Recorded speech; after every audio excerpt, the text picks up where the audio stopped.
Last month, D.C. Mayor Muriel Bowser announced an Office of Immigrant Services and put $10 million from the district behind it. But more than a month later, there's still no director or space to process the migrants still coming in from Arizona and Texas. Our political and government reporter Leonard N. Fleming has been following this story closely. And I guess, Leonard, the bottom line is that the mayor hasn't delivered on this yet. To be fair, the mayor wanted the federal government to tackle this, but in response to buses pouring in from Arizona and Texas and the National Guard rejecting her request for help twice, Bowser promised district action. So far, though, she struggled to show results. We've seen images like this for months, buses of migrants streaming in.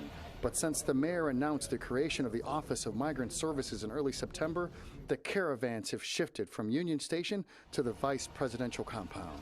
So far, there is no one heading the department or a central location to process migrants bust here. Abel Nunez is the executive director of Kedasan, an advocacy group for migrants. We've been asking the city to put in their resources, right? I mean, I think that the mayor's first attempt was to call in the National Guard, and that was pushing it back into the federal government. Immigration, he says, has gone beyond a federal issue. The locals have to deal with it too.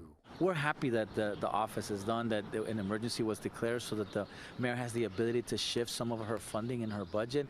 But yes, it is taking far too long. We know what we needed. We need a physical space where we can receive the immigrants coming in so that we can better do intake for them and get them to where they need to be. And if they want to stay, connect them to the resources necessary so they can begin integrating. Now, it's taking longer than we want to. We're working with the administration to make sure that it happens as quickly as possible. The Bowser administration promised $10 million to start the office. The mayor always wanted the National Guard to handle this, but they rejected that request twice. She's been disappointed that the feds haven't provided the site. Bowser spoke of the challenges last month. We don't have a likely space in the district. We continue with partner organizations to look for that type of space. And what we're dealing with is a big unknown, and it's an unknown that's being imposed on us, and it is an unknown that there are, we're going to do our best to prepare for, to make sure that we have an infrastructure that we didn't have. We're not a border town. Nunez said the site has to be appropriate to help migrants with a place to take showers and have temporary housing. So first of all, the space has to be appropriate to the needs that we have with the migrants coming in.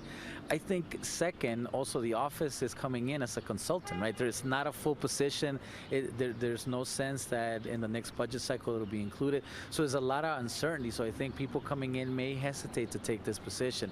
The sense of disappointment is the amount of work it puts on not having a space, right? Because when you're doing it remotely, it makes it that much more difficult. Sometimes we have to see the people at the food court at Union Station, which is not necessarily suitable, or we're shifting. You know, there's a lot of churches that have sort of volunteered their space, and we're really thankful for that.